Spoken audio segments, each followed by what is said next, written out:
प्यारे विद्यार्थियों, रूपधारा नावल तुसी पढ़िया, उसके पाठ संबंधी वीडियो लैक्चर जिहड़े आ वो तुहाडे नाल मैं शेयर कीते है, जिसनूं तुसी मेरे YouTube channel doctor Parminder Tagad literary channel के उत्ते जाके वो सारे एपीसोड जिहड़े आ वो दोबारा तो सुन सकते हो, पढ़ सकते हो। अज जिस विषय के उपर ये वीडियो लैक्चर केंद्रित होएगा वो विषय है रूपधारा नावल का विषय वस्तु की है, जां रूपधारा नावल नूं लिखण की जरूरत क्यों पई, जां जसवंत सिंह कंवल ने रूपधारा नावल जिहड़ा है वो किस समस्या नूं सामने रख के लिखिया। सो इन्हां सारियां गल्लां दे जवाब दे विच नावल दे विषय वस्तु के संबंध विच आपां अज दे इस वीडियो लैक्चर दे विच कुछ गल्लां जिहड़ियां वो साझियां करांगे। रूपधारा नावल जिहड़ा है जसवंत सिंह कंवल की रचना है, इहदे बारे तुहानूं सारिआं नूं पता। और ये नावल लिखिया कदों जांदा, इस नावल का जिहड़ा लिखण का समा है वो 1959 है। ते इहदा मुख विषय जिहड़ा साडे समाज 'च जिहड़ी मर्द दी सरदारी है ਉਹਦੀ ਜਿਹੜੀ इखलाकी गिरावट हो चुकी है ਤੇ ਜਿਹੜੀਆਂ ਉਹ ਵਧੀਕੀਆਂ ਕਰਦਾ ਹੈ ਤੇ ਇਹਨਾਂ ਵਧੀਕੀਆਂ ਕਰਕੇ ਇਸ इखलाकी गिरावट करके ਇਸਤਰੀ ਜੀਵਨ ਦੇ ਵਿੱਚ ਜਿਹੜੀਆਂ ਪਰੇਸ਼ਾਨੀਆਂ ਪੈਦਾ ਹੁੰਦੀਆਂ, ਦੁੱਖ ਪੈਦਾ ਹੁੰਦੇ ਆ, ਉਹਨਾਂ ਸਾਰੀਆਂ ਚੀਜ਼ਾਂ ਨੂੰ ਪੇਸ਼ ਕਰਨ ਦੇ ਲਈ ਜਸਵੰਤ ਸਿੰਘ ਕੰਵਲ ਨੂੰ ਇਹ ਨਾਵਲ ਲਿਖਣ ਦੀ ਜ਼ਰੂਰਤ ਜਿਹੜੀ ਆ ਉਹ ਪੈਂਦੀ ਆ। ਤੁਸੀਂ ਦੇਖਿਆ ਕਿ ਨਾਵਲ ਦੇ ਸ਼ੁਰੂ ਦੇ ਵਿੱਚ ਹੀ ਜਿਹੜੀ ਨਾਵਲ ਦੀ ਕਰੈਕਟਰ ਹੈ ਮਾਲਣ, ਉਹ ਵਿਆਹੀ ਆਉਂਦੀ ਹੈ ਤੇ ਉਹਦਾ ਜਿਹੜਾ ਲਾਲਚੀ ਸਹੁਰਾ ਹੈ ਉਹਦੇ ਦੁਆਰਾ ਉਹਦੀ ਇੱਛਾ ਦੇ ਅਨੁਸਾਰ ਬਹੁਤਾ ਦਾਜ ਨਾ ਲਿਆਉਣ ਕਰਕੇ ਉਹਦੇ ਤੇ ਥੋੜੀ ਜਿਹੀ ਬੁੜਬੁੜ ਕਰਦਾ ਹੈ। ਤੇ ਇਸ ਬੁੜਬੁੜ ਨੂੰ ਸੁਣਦੀ ਕੌਣ ਹੈ? ਨੈਣ। ਨੈਣ ਕੌਣ ਹੁੰਦੀ ਹੈ? ਜਿਵੇਂ ਪਿੰਡਾਂ ਦੇ ਵਿੱਚ ਰਾਜੇ ਕਹਿ ਦਿੱਤਾ ਜਾਂਦਾ ਸੀ, ਰਾਜੇ ਜਿਹੜੇ ਆ ਉਹ ਰਿਸ਼ਤਾ ਕਰਦੇ ਸੀ। ਰਾਜੇ ਕਿਹਨਾਂ ਨੂੰ ਕਿਹਾ ਜਾਂਦਾ ਸੀ? ਨਾਈ ਬਰਾਦਰੀ ਦੇ ਜਿਹੜੇ ਲੋਕ ਸੀਗੇ ਉਹਨਾਂ ਨੂੰ ਰਾਜੇ ਕਿਹਾ ਜਾਂਦਾ ਸੀ।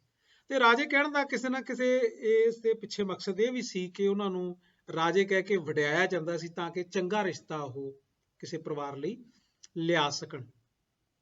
ਤਾਂ ਜਦੋਂ ਕੁੜੀ ਵਿਆਹੀ ਜਾਂਦੀ ਸੀ ਤੇ ਉਸ ਨਾਈ ਦੇ ਘਰ ਵਾਲੀ ਜਿਹਨੂੰ ਨੈਣ ਕਹਿੰਦੇ ਸੀ, ਉਹ ਉਸ ਲੜਕੀ ਦੀ ਹਿਫਾਜ਼ਤ ਵਾਸਤੇ ਉਹਦਾ ਜਿਹੜਾ ਉੱਥੇ ਜਾ ਕੇ ਮੇਲ ਮਿਲਾਪ ਕਰਾਉਣ ਵਾਸਤੇ, ਪਰਿਵਾਰ ਦੇ ਜੀਆਂ ਨਾਲ ਮਿਲਾਉਣ ਵਾਸਤੇ, ਕਿਉਂਕਿ ਉਹ ਵਿਚੋਲਣ ਦਾ ਰੋਲ ਅਦਾ ਕਰਦੇ ਸੀ, ਤਾਂ ਉਹ ਨਾਲ ਜਾਇਆ ਕਰਦੀ ਸੀ। ਤਾਂ ਨੈਣ ਨੂੰ ਇਹ ਗੱਲ ਜਿਹੜੀ ਜਦੋਂ ਪਤਾ ਲੱਗਦੀ ਹੈ ਕਿ ਜਿਹੜਾ ਬਜ਼ੁਰਗ ਹੈਗਾ ਬੂੜ ਸਿੰਘ ਦਾ ਪਿਓ, ਉਹ ਬੁੜਬੁੜ ਕਰ ਰਿਹਾ ਹੈ। ਕਿਸ ਕਰਕੇ? ਕਿਉਂਕਿ ਉਹਨੂੰ ਜਿਹੜਾ ਹੈ ਲੱਗਦਾ ਹੈ ਕਿ ਕੁੜੀ ਜਿਹੜੀ ਹੈ ਦਾਜ ਘੱਟ ਲੈ ਕੇ ਆਈ, ਉਹਦੀ ਨੂੰਹ ਦਾਜ ਘੱਟ ਲੈ ਕੇ ਆਈ ਹੈ।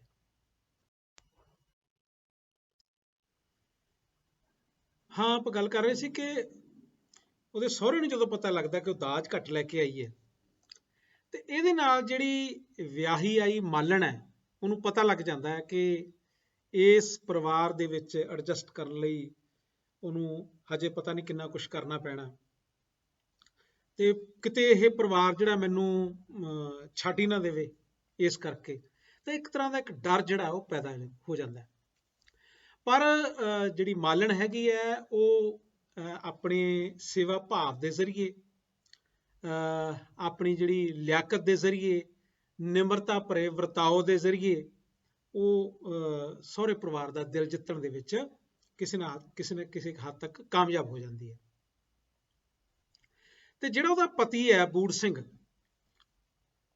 ਉਹ ਇਹੋ ਜਿਹਾ ਬੰਦਾ ਹੈ ਜੋ ਪਹਿਲਾਂ ਤਾਂ ਉਹਦੀ ਖੂਬਸੂਰਤੀ ਨੂੰ ਬਹੁਤ ਪਿਆਰ ਕਰਦਾ ਹੈ, ਪਰ ਬਾਅਦ 'ਚ ਉਹ ਜਿਹੜਾ ਉਹਦੀ ਖੂਬਸੂਰਤੀ ਦੇ ਨਾਲ ਉਹ ਚਾਹੁੰਦਾ ਸੀ ਕਿ ਉਹਦੀ ਪਤਨੀ ਜਿਹੜੀ ਹੈ ਪੜ੍ਹੀ ਲਿਖੀ ਹੋਵੇ। ਪਰ ਕਿਉਂਕਿ ਜਿਹੜੀ ਮਾਲਣ ਹੈਗੀ ਹੈ ਉਹ ਖੂਬਸੂਰਤ ਬਹੁਤ ਹੈ, ਉਹਨੂੰ ਲਿਆਕਤ ਬਹੁਤ ਹੈ, ਸਲੀਕਾ ਬਹੁਤ ਹੈ, ਲੇਕਿਨ ਉਹ ਪੜ੍ਹੀ ਲਿਖੀ ਨਹੀਂ ਹੈ।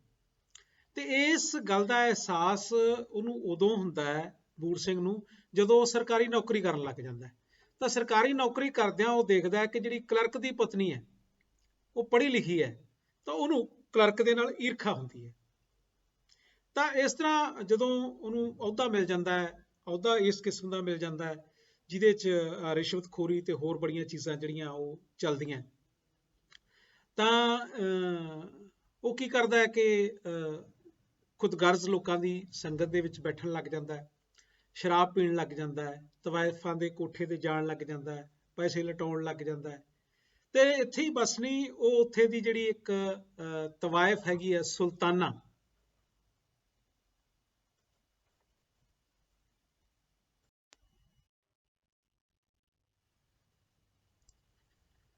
ਤਾਂ ਉਹ ਸੁਲਤਾਨਾ ਜਿਹੜੀ ਹੈਗੀ ਹੈ ਇੱਕ ਬੜੀ ਖੂਬਸੂਰਤ ਤਵਾਇਫ ਹੈ। ਉਹਦੀ ਖੂਬਸੂਰਤੀ ਤੇ ਬੜਾ ਮੋਹਿਤ ਹੋ ਜਾਂਦਾ ਹੈ, ਉਹਦੀਆਂ ਮਿੱਠੀਆਂ ਮਿੱਠੀਆਂ ਗੱਲਾਂ ਤੋਂ ਬੜਾ ਪ੍ਰਭਾਵਿਤ ਹੋ ਜਾਂਦਾ ਹੈ, ਤੇ ਸ਼ਰਾਬ ਦੇ ਨਸ਼ੇ ਦੇ ਵਿੱਚ ਉਹਦੇ ਪਿਆਰ 'ਚ ਐਸਾ ਮਦਮਸਤ ਹੁੰਦਾ ਹੈ ਕਿ ਉਹ ਉਹਦੇ ਨਾਲ ਵਿਆਹ ਕਰਨ ਬਾਰੇ ਸੋਚਣ ਲੱਗ ਜਾਂਦਾ ਹੈ। ਤੇ ਜਦੋਂ ਉਹ ਵਿਆਹ ਕਰਨ ਬਾਰੇ ਸੋਚਦਾ ਹੈ ਤਾਂ ਸੋਚਦਾ ਹੈ ਕਿ ਮੈਂ ਆਪਦੀ ਪਤਨੀ ਨੂੰ ਜਿਹੜਾ ਉਹ ਛੱਡ ਦਿਆਂਗਾ। ਜਿਹੜੀ ਤਵਾਇਫ ਬਿਰਤੀ ਹੈਗੀ ਹੈ, ਤਵਾਇਫਾਂ ਦੇ ਬਹੁਤ ਸਾਰੇ ਗਾਹਕ ਹੁੰਦੇ ਆ ਜਿਹੜੇ ਮਨੋਰੰਜਨ ਵਾਸਤੇ ਉੱਥੇ ਆਉਂਦੇ ਆ, ਤੇ ਇਹੋ ਜਿਹੀਆਂ ਝੂਠੇ ਮੂਠੇ ਪਿਆਰ ਦੀਆਂ ਮਿੱਠੀਆਂ ਮਿੱਠੀਆਂ ਗੱਲਾਂ ਜਿਹੜੀਆਂ ਉਹ ਉਹਨਾਂ ਦੇ ਪੇਸ਼ੇ ਦੇ ਵਿੱਚ ਸ਼ਾਮਲ ਹੈ। ਉਸੇ ਤਰ੍ਹਾਂ ਹੀ ਸੁਲਤਾਨਾ ਜਿਹੜੀ ਹੈ ਉਹ ਉਹਦੇ ਨਾਲ ਕਰ ਰਹੀ ਹੈ। ਪਰ ਸੁਲਤਾਨਾ ਨੂੰ ਇਸ ਗੱਲ ਦਾ ਪਤਾ ਹੈ ਕਿ ਇਹ ਬੰਦਾ ਜਿਹੜਾ ਹੈ ਇਹ ਆਪਣੇ ਰਾਹ ਤੋਂ ਭਟਕ ਚੁੱਕਿਆ ਹੈ, ਇਹ ਮਨੋਰੰਜਨ ਤੱਕ ਸੀਮਿਤ ਨਹੀਂ ਹੈ, ਇਹ ਖਾਮਖਾਹ ਦਾ ਆਪਣੇ ਪਰਿਵਾਰ ਨੂੰ ਖਰਾਬ ਕਰਨ ਦੀ ਜਿਹੜੀ ਹੈ ਕੋਸ਼ਿਸ਼ ਕਰਦਾ ਹੈ। ਇੱਥੋਂ ਤੱਕ ਚਲਾ ਜਾਂਦਾ ਹੈ ਕਿ ਆਪਣੀ ਪਤਨੀ ਜਦੋਂ ਗਰਭਵਤੀ ਹੋ ਜਾਂਦੀ ਹੈ ਮਾਲਣ, ਤਾਂ ਉਹਦਾ ਗਰਭ ਗਰਾਉਣ ਤੱਕ ਦੀ ਕੋਸ਼ਿਸ਼ ਜਿਹੜੀ ਹੈ ਉਹ ਕਰਦਾ ਹੈ, ਤੇ ਲੇਕਿਨ ਕਾਮਯਾਬ ਨਹੀਂ ਹੁੰਦਾ। ਫਿਰ ਜਦੋਂ ਉਹ ਕੁੜੀ ਦੇ ਜਨਮ ਪਿੱਛੋਂ ਉਹਨੂੰ ਲੈ ਕੇ ਉੱਥੇ ਉਹਦੇ ਕੋਲ ਆਉਂਦੀ ਹੈ ਤਾਂ ਉਹ ਤੇ ਲੋਹਾ ਲਾਖਾ ਹੁੰਦਾ ਹੈ ਕਿ ਇਹਨੂੰ ਜੰਮਦਿਆਂ ਕਿਉਂ ਨਹੀਂ ਮਾਰਤਾ। ਨਾਲ ਹੀ ਉਹ ਉਹਨੂੰ ਛੱਡਣ ਵਾਸਤੇ ਆਪਣੇ ਪਿਓ ਨੂੰ ਕਹਿਣ ਲੱਗ ਜਾਂਦਾ ਕਿ ਮੈਂ ਤਾਂ ਦੂਜਾ ਵਿਆਹ ਕਰਾਉਣਾ। ਉਸਦੇ ਇਸ ਰਵੱਈਏ ਨਾਲ ਉਹਦੀ ਪਤਨੀ ਮਾਲਣ ਲਗਾਤਾਰ ਜਿਹੜੀ ਹੈ ਉਹ ਮਾਨਸਿਕ ਕਸ਼ਟ ਦੇ ਵਿੱਚ ਰਹਿਣਾ ਸ਼ੁਰੂ ਕਰ ਦਿੰਦੀ ਹੈ, ਪਰ ਉਹ ਆਪ ਤਵਾਇਫਾਂ ਦੇ ਕੋਠੇ ਤੇ ਮੌਜ ਮੇਲਾ ਕਰਦਾ ਹੈ। ਸੁਲਤਾਨਾ ਜਿਹੜੀ ਹੈ ਕਿਸੇ ਤਰ੍ਹਾਂ ਉੱਥੋਂ ਚਲੀ ਜਾਂਦੀ ਹੈ, ਤਾਂ ਉਹਨੂੰ ਬੜਾ ਵਿਯੋਗ ਲੱਗਦਾ ਕਿ ਸੁਲਤਾਨਾ ਨੂੰ ਜਿਹੜਾ ਉਹ ਅਪਣਾ ਨਹੀਂ ਸਕਿਆ, ਉਹਦੇ ਨਾਲ ਜਿਹੜਾ ਉਹ ਵਿਆਹ ਨਹੀਂ ਕਰਾ ਸਕਿਆ। ਪਰ ਉਹਦੀ ਜਿਹੜੀ ਲਲਕ ਹੈਗੀ ਆ ਉਹ ਸੁਲਤਾਨਾ ਤੱਕ ਸੀਮਿਤ ਨਹੀਂ ਰਹਿੰਦੀ। ਫਿਰ ਹੌਲੀ ਹੌਲੀ ਉਹ ਜਿਹੜਾ ਸੁਲਤਾਨਾ ਜਿਹੜੀ ਉਹਦੀ ਜ਼ਿੰਦਗੀ ਚੋਂ ਨਿਕਲ ਜਾਂਦੀ ਹੈ, ਤੇ ਇੱਕ ਨਵੀਂ ਤਵਾਇਫ ਜਿਹਦਾ ਨਾਂ ਰਿਹਾਨਾ ਹੈ ਉਹ ਉਹਦੀ ਜ਼ਿੰਦਗੀ ਦੇ ਵਿੱਚ ਆ ਜਾਂਦੀ ਹੈ। ਤੇ ਜਦੋਂ ਉਹਦੀ ਪਤਨੀ ਦੂਜੀ ਵਾਰੀ ਗਰਭਵਤੀ ਹੁੰਦੀ ਹੈ ਤੇ ਉਹ ਦੁਬਾਰਾ ਫਿਰ ਜਿਹੜਾ ਹੈਗਾ ਮਤਲਬ ਕੁੜੀ ਨੂੰ ਆਪਣੀ ਛਾਤੀ ਨਾਲ ਲਾ ਕੇ ਮਾਪਿਆਂ ਦੇ ਘਰੋਂ ਸਹੁਰੇ ਘਰ ਆ ਜਾਂਦੀ ਹੈ। ਤਾਂ ਘਰ ਆਇਆ ਉਹਦਾ ਪਤੀ ਹੁਣ ਭਾਵੇਂ ਤਵਾਇਫਾ ਵੱਲੋਂ ਤਾਂ ਮਾਤ ਖਾ ਚੁੱਕਾ ਹੈ, ਪਰ ਪਤਨੀ ਨਾਲ ਅਜੇ ਵੀ ਸਹਿਜ ਨਹੀਂ ਹੈ। ਅਚਾਨਕ ਛੋਟੀ ਕੁੜੀ ਜਿਹੜੀ ਜਗਰੂਪ, ਉਹਦਾ ਮਾਸੂਮ ਚਿਹਰਾ ਉਹਦੇ ਅੰਦਰ ਪਿਆਰ ਦੇ ਭਾਵ ਜਿਹੜੇ ਆ ਉਹ ਪੈਦਾ ਕਰਦਾ ਹੈ, ਤੇ ਇਸ ਪਿੱਛੋਂ ਮਾਲਣ ਦੁਆਰਾ ਜਿਹੜੀ ਹੈ ਉਹ ਕੁੜੀ ਉਹਦੀਆਂ ਬਾਹਾਂ 'ਚ ਦੇਣ ਨਾਲ ਉਹਨਾਂ ਦੇ ਸੰਬੰਧ ਲੱਗਦਾ ਹੈ ਕਿ ਕੁਝ ਸਹਿਜ ਹੋ ਰਹੇ ਆ। ਪਰ ਪਿੱਛੋਂ ਜਦੋਂ ਮਾਲਣ ਦੁਆਰਾ ਜਗਰੂਪ ਦੇ ਪਿਛੋਕੜ ਨੂੰ ਛੁਪਾ ਕੇ ਮਾਲਣ ਦੀ ਗੱਲ ਸਾਹਮਣੇ ਆ ਜਾਂਦੀ ਹੈ, ਤਾਂ ਬੂੜ ਸਿੰਘ ਦੁਆਰਾ ਕੀਤੇ ਪਰਉਪਕਾਰ ਦੀ ਪ੍ਰਸ਼ੰਸਾ ਕਰਨ ਦੀ ਥਾਂ ਉਹਦੇ ਤੇ ਉਜਣ ਲਾਉਣ ਲੱਗ ਜਾਂਦਾ ਹੈ। ਦਰਅਸਲ ਜਗਰੂਪ ਜਿਹੜੀ ਹੈ ਉਹਨਾਂ ਦੀ ਆਪਣੀ ਕੁੜੀ ਨਹੀਂ ਹੈ, ਉਹ ਮਾਲਣ ਦੀ ਭਤੀਜੀ ਲੱਗਦੀ ਹੈ, ਤੇ ਭਰਾ ਭਰਜਾਈ ਦੀ ਮੌਤ ਪਿੱਛੋਂ ਉਹ ਨਵਜੰਮੀ ਜਗਰੂਪ ਨੂੰ ਛਾਤੀ ਨਾਲ ਲਾ ਕੇ ਉੱਥੋਂ ਲੈ ਆਉਂਦੀ ਹੈ। ਤੇ ਉਹ ਤੇ ਦੋਸ਼ ਲਾਉਂਦਾ ਹੈ ਕਿ ਉਹਦੇ ਮੁੰਡਾ ਪੈਦਾ ਹੋਇਆ ਸੀ ਤੇ ਉਹਨੇ ਮੁੰਡਾ ਮਾਰ ਕੇ ਪਰਾਈ ਧੀ ਜਿਹੜੀ ਹੈ ਉਹ ਪਾਲੀ ਹੈ। ਤੇ ਫਿਰ ਉਸ ਪਿੱਛੋਂ ਪਰਾਈ ਧੀ ਜਿਹੜੀ ਹੈ ਉਹਦੇ ਪ੍ਰਤੀ ਇਨਸਾਨੀਅਤ ਵਾਲਾ ਰਵੱਈਆ ਧਾਰਨ ਕਰਨ ਦੀ ਥਾਂ ਉਹ ਇੱਕ ਨਵਾਂ ਲਾਲਚ ਆਪਣੇ ਅੰਦਰ ਸਿੱਝਦਾ ਹੈ। ਉਹ ਉਸਦੀ ਜ਼ਮੀਨ ਜਾਇਦਾਦ ਪ੍ਰਾਪਤ ਕਰਨ ਲਈ ਜ਼ੋਰ ਪਾਉਂਦਾ ਹੈ। ਅਜਿਹੀਆਂ ਲਾਲਸਾਵਾਂ ਦੀ ਪੂਰਤੀ ਨਾ ਆਉਂਦੀ ਦੇਖ ਕੇ ਉਹ ਇੱਥੋਂ ਤੱਕ ਕਹਿੰਦਾ ਕਿ ਉਹ ਜਗਰੂਪ ਦੀ ਪੜ੍ਹਾਈ ਤੇ ਜਾਂ ਵਿਆਹ ਤੇ ਕੋਈ ਖਰਚ ਨਹੀਂ ਕਰੇਗਾ। ਭਾਵ ਉਹ ਆਪਣੀ ਪਤਨੀ ਮਾਲਣ ਨੂੰ ਇਹ ਮਜਬੂਰ ਕਰਦਾ ਹੈ ਕਿ ਉਹ ਆਪਦੇ ਪੇਕਿਆਂ ਦੇ ਵਿੱਚੋਂ ਆਪਣੇ ਭਰਾ ਦਾ ਹਿੱਸਾ, ਜਿਸ ਦੀ ਇਹ ਧੀ ਹੈ, ਉਹ ਲੈ ਕੇ ਆਵੇ। ਤੇ ਮਾਲਣ ਤੇ ਬੂੜ ਸਿੰਘ ਦੇ ਸੰਬੰਧਾਂ ਰਾਹੀਂ ਨਾਵਲਕਾਰ ਜਿਹੜੀ ਮਰਦ ਦੀ ਸਰਦਾਰੀ ਹੈ ਤੇ ਉਸਦੀ ਜਿਹੜੀ ਅਖਲਾਕੀ ਗਿਰਾਵਟ ਹੈ, ਤੇ ਜਿਹਦੇ ਕਰਕੇ ਇਸਤਰੀ ਲਈ ਦੁਖਦਾਈ ਸਿੱਟੇ ਜਿਹੜੇ ਆ ਉਹ ਨਿਕਲਦੇ ਆ, ਤਾਂ ਇਹਨਾਂ ਸਾਰੀਆਂ ਗੱਲਾਂ ਨੂੰ ਕਰਨ ਤੋਂ ਬਾਅਦ ਨਾਵਲਕਾਰ ਵਿਸ਼ੇ ਨੂੰ ਹੋਰ ਵਿਸਥਾਰ ਦੇਣ ਦੇ ਰੂਪ ਦੇ ਵਿੱਚ ਜਗਰੂਪ ਦੇ ਚਿੱਤਰ ਨੂੰ ਪੇਸ਼ ਕਰਦਾ ਹੈ। ਪਹਿਲਾਂ ਉਹ ਬੂੜ ਸਿੰਘ ਤੇ ਮਾਲਣ ਦੇ ਚਿੱਤਰ ਨੂੰ ਪੇਸ਼ ਕਰਦਾ ਕਿ ਕਿਵੇਂ ਔਰਤ ਜਿਹੜੀ ਹੈ ਉਹ ਆਪਣੀ ਜ਼ਿੰਦਗੀ ਨੂੰ ਸੁਖਾਵਾਂ ਬਣਾਈ ਰੱਖਣ ਲਈ ਕਿਸ ਤਰ੍ਹਾਂ ਦੇ ਸਮਝੌਤੇ ਕਰਦੀ ਹੈ, ਕਿਸ ਤਰ੍ਹਾਂ ਦੀਆਂ ਅਧੀਨਗੀਆਂ ਕਬੂਲਦੀ ਹੈ। ਤੇ ਫਿਰ ਅਗਲੀ ਇੱਕ ਹੋਰ ਕਹਾਣੀ ਜਗਰੂਪ ਦੇ ਕਰੈਕਟਰ ਰਾਹੀਂ ਉਹ ਪੇਸ਼ ਕਰਦਾ। ਸਭ ਤੋਂ ਪਹਿਲੀ ਘਟਨਾ ਜੋ ਔਰਤ ਦੀ ਦੁਖਦਾਈ ਸਥਿਤੀ ਨੂੰ ਪੇਸ਼ ਕਰਦਾ ਨਾਵਲਕਾਰ ਜਸਵੰਤ ਸਿੰਘ ਕੰਵਲ, ਕਿ ਜਗਰੂਪ ਦਾ ਜਿਹੜਾ ਜੀਜਾ ਹੈ ਮਨਮੋਹਨ, ਬੂੜ ਸਿੰਘ ਦੀ ਕੁੜੀ ਜਿਹੜੀ ਵੱਡੀ ਕੁੜੀ ਹੈ ਸਤਵੰਤ, ਉਹਦੇ ਘਰ ਵਾਲਾ ਮਨਮੋਹਨ, ਉਹ ਤੇ ਲੱਟੂ ਹੋਇਆ ਫਿਰਦਾ ਤੇ ਉਸ ਪ੍ਰਤੀ ਆਸ਼ਕੀ ਦੇ ਭਾਵ ਜਿਹੜੇ ਆ ਉਹ ਪ੍ਰਗਟ ਕਰਦਾ ਹੈ। ਪਰ ਜਗਰੂਪ ਜਿਹੜੀ ਹੈ ਇੱਕ ਚੇਤਨ ਕਰੈਕਟਰ ਹੈ, ਇੱਕ ਚੇਤਨ ਕੁੜੀ ਹੈ, ਉਹ ਸਾਰੀਆਂ ਗੱਲਾਂ ਨੂੰ ਸਮਝਦੀ ਹੈ ਤੇ ਉਸ ਤੋਂ ਬੜੀ ਸਫਾਈ ਨਾਲ ਬਚ ਕੇ ਰਹਿੰਦੀ ਹੈ। ਤੇ ਫਿਰ ਜਗਰੂਪ ਨੂੰ ਇਸ ਗੱਲ ਦਾ ਅਹਿਸਾਸ ਹੈ ਕਿ ਇੱਕ ਨੌਜਵਾਨ ਕੁੜੀ ਨੂੰ ਕਿਸੇ ਹਾਣ ਦੇ ਨੌਜਵਾਨ ਵੱਲ ਵੇਖ ਕੇ ਮੁਸਕਰਾਉਣ ਜਾਂ ਉਸ ਨਾਲ ਗੱਲ ਕਰਨ ਦੀ ਖੁੱਲ੍ਹ ਨਹੀਂ ਹੈ। ਗੱਲ ਕੀ ਹੁੰਦੀ ਹੈ ਕਿ ਉਹ ਇੱਕ ਆਪਣੇ ਹਮਉਮਰ ਲੜਕੇ ਨੂੰ ਪਸੰਦ ਕਰਦੀ ਹੈ, ਜਿਹੜਾ ਕਿ ਹਾਕੀ ਦਾ ਬਹੁਤ ਅੱਛਾ ਖਿਲਾੜੀ ਹੈ, ਜਿਹੜਾ ਕੇਸਰ ਦੇ ਰੂਪ 'ਚ ਬਾਅਦ ਦੇ ਵਿੱਚ ਉਹਦਾ ਪਤੀ ਵੀ ਬਣਦਾ ਹੈ। ਦੂਜੇ ਪਾਸੇ ਜਿਹੜੀ ਮਾਲਣ ਹੈਗੀ ਹੈ, ਉਸਦੇ ਰਵਈਏ ਤੋਂ ਉਸ ਵੇਲੇ ਦੇ ਰਵਈਏ ਤੋਂ ਹੁੰਦਾ, ਮਤਲਬ ਉਹਦੇ ਰਵਈਏ ਤੋਂ ਲੱਗਦਾ ਹੈ ਕਿ ਉਹ ਹਾਕੀ ਖੇਡਦੇ ਕੇਸਰ ਵੱਲ ਜਿਹੜੀ ਉਹਦੀ ਭਤੀਜੀ ਹੈ ਜਾਂ ਧੀ ਹੈ ਜਗਰੂਪ, ਉਹ ਕਿਉਂ ਦੇਖਦੀ ਹੈ। ਪਰ ਇਹਦੇ ਪਿੱਛੇ ਉਹਦੇ ਦਿਮਾਗ ਦੇ ਵਿੱਚ ਜਿਹੜੀਆਂ ਗੱਲਾਂ ਨੇ ਉਹ ਕੁਝ ਇਸ ਤਰ੍ਹਾਂ ਦੀਆਂ ਨੇ ਕਿ ਸੁਸਾਇਟੀ ਜਿਹੜੀ ਇਹਨਾਂ ਚੀਜ਼ਾਂ ਨੂੰ ਪ੍ਰਵਾਨ ਨਹੀਂ ਕਰਦੀ। ਪਰੰਤੂ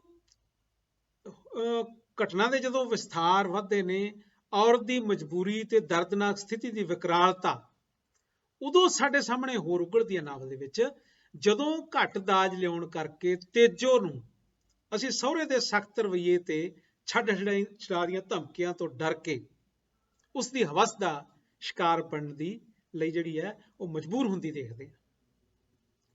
ਹੁਣ ਤੇਜੋ ਕੌਣ ਹੈ? ਤੇਜੋ ਜਗਰੂਪ ਦੀ ਜਠਾਣੀ ਹੈ। ਯਾਨੀ ਕਹਾਣੀ ਦੇ ਵਿੱਚ ਜਿਵੇਂ ਸ਼ੁਰੂ 'ਚੋਂ ਕੇਸਰ ਨੂੰ ਪਸੰਦ ਕਰਦੀ ਹੈ ਜਗਰੂਪ, ਤੇ ਬਾਅਦ ਦੇ ਵਿੱਚ ਮਾਲਣ ਜਿਹੜੀ ਹੈ ਉਹ ਆਪਣੇ ਤਰੀਕੇ ਨਾਲ ਸੋਹਣੇ ਢੰਗ ਨਾਲ ਇਸ ਰਿਸ਼ਤੇ ਨੂੰ ਪ੍ਰਵਾਨ ਕਰਦੇ ਹੋਏ ਇਹਨੂੰ ਸਿਰੇ ਚੜਾਉਂਦੀ ਹੈ। ਤੇ ਕੇਸਰ ਤੇ ਜਗਰੂਪ ਜਿਹੜੇ ਪਤੀ ਪਤਨੀ ਬਣ ਜਾਂਦੇ ਆ। ਤੇ ਤੇਜੋ ਜਿਹੜੀ ਹੈ ਉਹ ਭਰਜਾਈ ਹੈ ਕੇਸਰ ਦੀ, ਯਾਨੀ ਜਗਰੂਪ ਦੀ ਉਹ ਜਠਾਣੀ ਹੈ। ਤੇ ਉਹ ਘਰੋਂ ਬਹੁਤੀ ਸਾਊਂਡ ਨਾ ਹੋਣ ਕਰਕੇ, ਪੇਕਿਆਂ ਵੱਲੋਂ ਬਹੁਤਾ ਦਾਜ ਦੇ ਨਾਲ ਲਿਆਉਣ ਕਰਕੇ ਉਹਨੂੰ ਛੱਡ ਛਡਾ ਦੀਆਂ ਧਮਕੀਆਂ ਜਿਹੜੀਆਂ ਸਹੁਰੇ ਪਰਿਵਾਰ ਚੋਂ ਮਿਲਦੀਆਂ। ਤੇ ਇਹਨਾਂ ਧਮਕੀਆਂ ਦੇ ਕਾਰਨ ਹੀ ਜਿਹੜਾ ਦੁੱਲਾ ਸਿੰਘ ਹੈ, ਜਿਹੜਾ ਉਹਦਾ ਸਹੁਰਾ ਹੈ, ਉਹ ਉਸ ਨੂੰ ਆਪਣੀ ਹਵਸ ਦਾ ਸ਼ਿਕਾਰ ਬਣਾਉਣ ਦੇ ਵਿੱਚ ਕਾਮਯਾਬ ਹੋ ਜਾਂਦਾ ਹੈ। ਤੇ ਇਸੇ ਤਰ੍ਹਾਂ ਹੀ ਦੁੱਲਾ ਸਿੰਘ ਜਗਰੂਪ ਨੂੰ ਵੀ ਆਪਣੀ ਹਵਸ ਦਾ ਸ਼ਿਕਾਰ ਬਣਾਉਣ ਲਈ ਕਮੀਨੇ ਹੱਥ ਕੰਡੇ ਵਰਤਦਾ ਦਿਖਾਇਆ ਗਿਆ। ਪਰ ਉਸ ਅੱਗੇ ਆਤਮ ਸਮਰਪਣ ਕਰਨ ਤੋਂ ਜਿਹੜਾ ਉਹ ਇਨਕਾਰ ਕਰਦੀ ਹੈ, ਜਿਸ ਕਰਕੇ ਉਹ ਬੜੀ ਬੇਦਰਦੀ ਨਾਲ ਉਲਟਾ ਉਸਦੇ ਚਰਿੱਤਰ ਉੱਤੇ ਦੋਸ਼ ਲਾਉਂਦਾ ਤੇ ਉਹਨੂੰ ਘਰੋਂ ਕੱਢ ਦਿੰਦਾ ਹੈ। ਦੂਜੇ ਪਾਸੇ ਜਿਹੜਾ ਕੇਸਰ ਵੀ ਦੂਰ ਕਿਤੇ ਨੌਕਰੀ ਕਰਨ ਗਿਆ ਹੈ। ਤੇ ਬੇਸ਼ੱਕ ਆਪਣੇ ਪਤੀ ਕੇਸਰ ਦੇ ਸਾਥ ਕਰਕੇ ਉਹ ਆਪਣੇ ਸਹੁਰੇ ਦੀ ਚੁੰਗਲ ਵਿੱਚ ਫਸਣ ਤੋਂ ਬਚ ਜਾਂਦੀ ਹੈ, ਪਰ ਇਸ ਤੋਂ ਪਿੱਛੋਂ ਉਸ ਨੂੰ ਅਜਿਹੇ ਦਰਿੰਦੇ ਜਿਹੜੇ ਕਿ ਕਿਸੇ ਕੁੜੀ ਨੂੰ ਆਪਣੀ ਹਵਸ ਦਾ ਸ਼ਿਕਾਰ ਬਣਾਉਣ ਦੀ ਤਾਕ 'ਚ ਹੀ ਰਹਿੰਦੇ ਆ, ਥਾਂ ਥਾਂ ਤੇ ਮੰਡਰਾਉਂਦੇ ਮਿਲ ਜਾਂਦੇ ਆ। ਇਹਨਾਂ 'ਚ ਇੱਕ ਜੇਬੂ ਨਾਂ ਦਾ ਕਰੈਕਟਰ ਹੈ, ਜਿਹੜਾ ਉਹ ਆਪਣੇ ਆਪ ਨੂੰ ਜਗਰੂਪ ਦਾ ਕਹਿਣ ਨੂੰ ਚਾਚਾ ਕਹਿੰਦਾ ਹੈ। ਚਾਚਾ ਕਿਵੇਂ ਕਹਿੰਦਾ ਹੈ ਕਿ ਜਿਹੜਾ ਹਰਨੇਕ ਹੈ ਜਗਰੂਪ ਦਾ ਭਰਾ, ਉਹ ਸ਼ਰਾਬੀ ਕਬਾਬੀ ਹੈ, ਪੜ੍ਹਨ ਲਿਖਣ 'ਚ ਉਹਦਾ ਧਿਆਨ ਨਹੀਂ, ਤੇ ਉਹਦੀ ਯਾਰੀ ਜਿਹੜੀ ਹੈ ਜੇਬੂ ਵਰਗੇ ਡਰਾਈਵਰ ਲੋਕਾਂ ਨਾਲ ਹੈ। ਤਾਂ ਜੇਬੂ ਹਰਨੇਕ ਦੇ ਰਾਹੀਂ ਜੇਬੂ ਨੂੰ ਪਤਾ ਲੱਗਦਾ ਕਿ ਇਹਦੀ ਭੈਣ ਹੈ, ਤੇ ਉਹਦੇ ਤੇ ਮਾੜੀ ਅੱਖ ਰੱਖਣੀ ਸ਼ੁਰੂ ਕਰ ਦਿੰਦਾ ਹੈ। ਤੇ ਐਡਾ ਢੀਠ ਤੇ ਬੇਹਯਾ ਕਿਸਮ ਦਾ ਹੈ ਜੇਬੂ, ਉਹਨੂੰ ਦਰਕਾਰਿਆ ਵੀ ਜਾਂਦਾ ਹੈ, ਧਮਕਾਇਆ ਵੀ ਜਾਂਦਾ ਹੈ, ਪੁਲਿਸ ਦੇ ਹਵਾਲੇ ਕਰਨ ਦੀਆਂ ਧਮਕੀਆਂ ਵੀ ਦਿੱਤੀਆਂ ਜਾਂਦੀਆਂ, ਪਰ ਉਹ ਫਿਰ ਵੀ ਉਸਦਾ ਪਿੱਛਾ ਕਰਨੋਂ ਨਹੀਂ ਹਟਦਾ। ਇਸੇ ਨਸਲ ਦੇ ਦੋ ਹੋਰ ਜਿਹੜੇ ਇਨਸਾਨੀ ਰੂਪ ਉਹਨੂੰ ਜ਼ਿੰਦਗੀ ਦੇ ਵਿੱਚ ਮਿਲਦੇ ਆ। ਉਹਨਾਂ 'ਚ ਕੀ ਹੈ, ਜਿਹੜਾ ਜਦੋਂ ਉਹ ਰੱਤੇਵਾਲ ਜਾ ਕੇ ਟੀਚਰ ਲੱਗਦੀ ਹੈ ਜਗਰੂਪ ਪੜ੍ਹਾਈ ਕਰਨ ਤੋਂ ਬਾਅਦ, ਤਾਂ ਉੱਥੇ ਉਹਦਾ ਕੁਲੀਗ ਜਿਹੜਾ ਇੱਕੋ ਇੱਕ ਕੁਲੀਗ ਹੈ ਮਾਸਟਰ ਸ਼ਿਵਦੱਤ, ਉਮਰ 'ਚ ਵੀ ਬਹੁਤ ਵੱਡਾ ਹੈ, ਲੇਕਿਨ ਉਹਦੇ ਤੇ ਮਾੜੀ ਅੱਖ ਰੱਖਦਾ ਹੈ। ਥਾਣੇਦਾਰ ਹੈ, ਜਦੋਂ ਕਿਤੇ ਥਾਣੇਦਾਰ ਆਉਂਦਾ, DI ਹੈ, DI ਦਫ਼ਤਰ ਦਾ ਕਲਰਕ ਹੈ, DI ਡਿਸਟ੍ਰਿਕਟ ਇੰਸਪੈਕਟਰ ਐਜੂਕੇਸ਼ਨ 'ਚ ਪਹਿਲਾਂ ਹੁੰਦੇ ਸੀ, ਉਹਦਾ ਕਲਰਕ ਹੈ ਜਿਹੜਾ, ਉਹ ਵੀ ਇਸ ਤਰ੍ਹਾਂ ਦੇ ਸਮਝੌਤੇ ਕਰਨ ਵਾਸਤੇ ਮਜਬੂਰ ਕਰਦਾ ਹੈ। ਤੇ ਜਿਨ੍ਹਾਂ ਤੋਂ ਔਰਤ ਦੀ ਬੇਕਦਰੀ ਕਰਨ ਵਾਲੀ, ਉਸ ਨੂੰ ਆਪਣੀ ਅਵਸਥਾ ਮਾਲ ਸਮਝਣ ਵਾਲੀ ਮਾਨਸਿਕਤਾ ਤੇ ਇਖਲਾਕੀ ਗਿਰਾਵਟ ਸਾਫ਼ ਝਲਕਦੀ ਅਸੀਂ ਦੇਖ ਸਕਦੇ ਹਾਂ। ਤੇ ਇੱਥੇ ਬਸ ਨਹੀਂ, ਇਸ ਤੋਂ ਇਲਾਵਾ ਕੇਸਰ ਤੇ ਜਗਰੂਪ ਦੇ ਵਿੱਚ ਇੱਕ ਨਵੀਂ ਘਟਨਾ ਜਿਹੜੀ ਹੈ ਉਹ ਵਾਪਰਦੀ ਹੈ। ਉਹ ਕੀ ਹੈ ਕਿ ਰੱਤੇਵਾਲ ਪਿੰਡ ਜਿੱਥੇ ਉਹ ਕੰਮ ਕਰਦੀ ਹੈ, ਉੱਥੇ ਦਾ ਸਰਪੰਚ ਜਿਹੜਾ ਹੈ ਉਹ ਬੜਾ ਭਲਾ ਬੰਦਾ ਹੈ, ਲੇਕਿਨ ਉਹ ਜਗਰੂਪ ਦੇ ਉਮਰ ਦਾ ਹੋਣ ਕਰਕੇ ਤੇ ਜਿਹੜਾ ਕੇਸਰ ਹੈ ਉਹਨੂੰ ਸ਼ੱਕ ਪੈਂਦਾ ਹੈ ਵੀ ਸ਼ਾਇਦ ਕਰਤਾਰ ਸਿੰਘ ਨਾਲ ਇਹਦੇ ਕੋਈ ਗੈਰ ਸੰਬੰਧ ਹੈ। ਤੇ ਜਗਰੂਪ ਜਦ ਕਿ ਕਰਤਾਰ ਸਿੰਘ ਨੂੰ ਭਰਾ ਸਮਝਦੀ ਹੈ ਤੇ ਕਰਤਾਰ ਸਿੰਘ ਵੀ ਉਹਨੂੰ ਭੈਣਾ ਵਾਂਗੂ ਸਮਝਦਾ ਹੈ। ਤੇ ਇੱਥੋਂ ਤੱਕ ਕਿ ਜਿਹੜਾ ਮਤਲਬ ਉਹਨੂੰ ਜੇਬੂ ਵਾਲੀ ਜਿਹੜੀ ਸਥਿਤੀ ਹੈ, ਜੇਬੂ ਨੂੰ ਕਿਵੇਂ ਮਗਰੋਂ ਲਾਇਆ ਜਾਣਾ, ਉਹਦੇ ਬਾਰੇ ਵੀ ਜਿਹੜੀ ਹੈ ਉਹ ਕੋਸ਼ਿਸ਼ ਕਰਦੀ ਹੈ ਕਿ ਕਰਤਾਰ ਦੀ ਮਦਦ ਜਿਹੜੀ ਹੈ ਲਈ ਜਾਵੇ। ਤਾਂ ਕਰਤਾਰ ਜਿਹੜਾ ਹੈ ਉਹ ਮਤਲਬ ਉਹਦੀ ਇਸ ਪੱਖ ਤੋਂ ਮਦਦ ਵੀ ਕਰਦਾ ਹੈ, ਉਹ ਜੇਬੂ ਨੂੰ ਪਿੱਛੋਂ ਲਾਉਣ ਦੀ ਉਸ ਤੋਂ ਬਾਅਦ ਕੋਸ਼ਿਸ਼ ਵੀ ਕਰਦੇ ਆ। ਜਿਹਦੇ ਨਾਲ ਮਾਸਟਰ ਸਚਦੇਵ ਜਿਹੜਾ ਉਹਦਾ ਟੀਚਰ ਰਿਹਾ ਹੁੰਦਾ, ਉਹ ਵੀ ਇਹਦੇ ਵਿੱਚ ਮਦਦ ਕਰਦਾ। ਪਰ ਕਿਤੇ ਨਾ ਕਿਤੇ ਜਦੋਂ ਜਗਰੂਪ ਕਰਤਾਰ ਦੇ ਮੁੰਡੇ ਨੂੰ ਸੰਭਾਲਣ ਦੀ ਗੱਲ ਕਰਦੀ ਹੈ, ਕਿਉਂਕਿ ਕਰਤਾਰ ਦੇ ਘਰ ਵਾਲੀ ਮਹਿੰਦਰ ਜਿਹੜੀ ਹੈ ਉਹ ਮਰ ਜਾਂਦੀ ਹੈ 1 ਸਾਲ ਦੇ ਬੱਚੇ ਨੂੰ ਛੱਡ ਕੇ, ਤਾਂ ਜਗਰੂਪ ਇਹ ਕਹਿੰਦੀ ਹੈ ਵੀ ਤੂੰ ਮੇਰੇ ਵਾਸਤੇ ਇੰਨਾ ਕੀਤਾ, ਮੈਂ ਤੇਰੇ ਬੱਚੇ ਨੂੰ ਜਿਹੜਾ ਸਾਂਭਣ ਵਾਸਤੇ ਇਹਨਾਂ ਨਹੀਂ ਕਰ ਸਕਦੀ।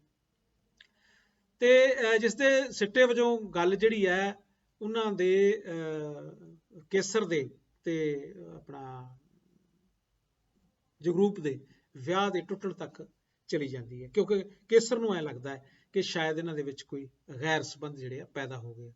ਪਰ ਬਾਅਦ ਦੇ ਵਿੱਚ ਉਹ ਗੱਲ ਜਿਹੜੀ ਹੈ ਜਦੋਂ ਕਲੀਅਰ ਹੋ ਜਾਂਦੀ ਹੈ ਤਾਂ ਕੇਸਰ ਵੀ ਕਨਵਿੰਸ ਹੋ ਜਾਂਦਾ ਹੈ।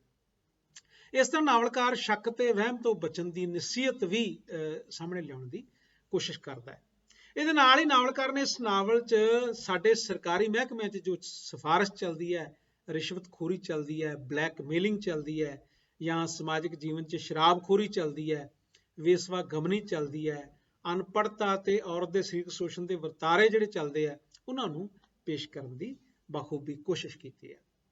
ਨਾਵਲਕਾਰ ਇਹ ਗੱਲ ਵੀ ਸਪਸ਼ਟ ਕਰਦਾ ਹੈ ਕਿ ਅਜਿਹੇ ਦੂਸ਼ਿਤ ਸਮਾਜ ਦੇ ਵਿੱਚ ਔਰਤ ਵਿਗਿਆਨਕ ਸੂਝ-ਬੂਝ, ਸਮਝਦਾਰੀ, ਆਤਮ ਵਿਸ਼ਵਾਸ ਤੇ ਮਿਹਨਤ ਨਾਲ ਪੜ੍ਹਾਈ ਲਿਖਾਈ ਕਰਕੇ ਇਖਲਾਕੀ ਉੱਚਤਾ, ਦ੍ਰਿੜਤਾ ਤੇ ਸਮਾਜਵਾਦੀ ਵਿਚਾਰਾਂ ਨਾਲ ਜਥੇਬੰਦਕ ਹੋ ਕੇ ਆਪਣਾ ਬਚਾਅ ਜਿਹੜਾ ਹੈ ਉਹ ਬੜੇ ਵਧੀਆ ਢੰਗ ਨਾਲ ਕਰ ਸਕਦੀ ਹੈ। ਸਮਾਜਿਕ ਜੀਵਨ 'ਚ ਮਨੁੱਖੀ ਚਰਿੱਤਰ ਦੀਆਂ ਇਹਨਾਂ ਬੁਰਾਈਆਂ ਤੋਂ ਬਿਨਾਂ ਨਾਵਲਕਾਰ ਨੇ ਦੇਸ਼ ਵੰਡ ਸਮੇਂ ਫੈਲੇ ਫਿਰਕੂ ਫਸਾਦਾਂ 'ਚ ਜੋ ਵੱਢ ਟੁੱਕ ਹੋਈ ਉਹਦਾ ਵੀ ਜ਼ਿਕਰ ਕੀਤਾ ਹੈ। ਦੂਜੇ ਧਰਮ ਦੀਆਂ ਇਸਤਰੀਆਂ ਦੇ ਉਧਾਲੇ ਦੀਆਂ ਗੱਲਾਂ ਵੀ ਇਸ ਨਾਵਲ ਦੇ ਵਿੱਚ ਸ਼ਾਮਲ ਕੀਤੀਆਂ।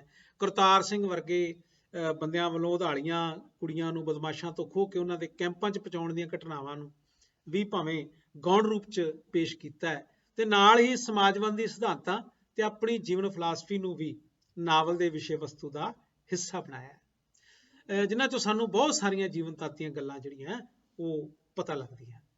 ਇਸ ਤਰ੍ਹਾਂ ਅਸੀਂ ਕਹਿ ਸਕਦੇ ਹਾਂ ਕਿ ਨਾਵਲ ਦਾ ਜਿਹੜਾ ਵਿਸ਼ਾ ਹੈ ਉਹ ਸਮਾਜਿਕ ਵੀ ਹੈ, ਮਨੋਵਿਗਿਆਨਕ ਵੀ ਹੈ, ਮਨਵਾਦੀ ਵੀ ਹੈ, ਅਗਾਂਹਵਧੂ ਵੀ ਹੈ, ਤੇ ਸਮਾਜਿਕ ਤੇ ਸਮਾਜਵਾਦੀ ਸਮਾਜਿਕ ਪ੍ਰਬੰਧ ਸਿਰਜਣ ਦੀ ਪ੍ਰੇਰਣਾ ਵੀ ਸਾਨੂੰ ਦਿੰਦਾ ਹੈ।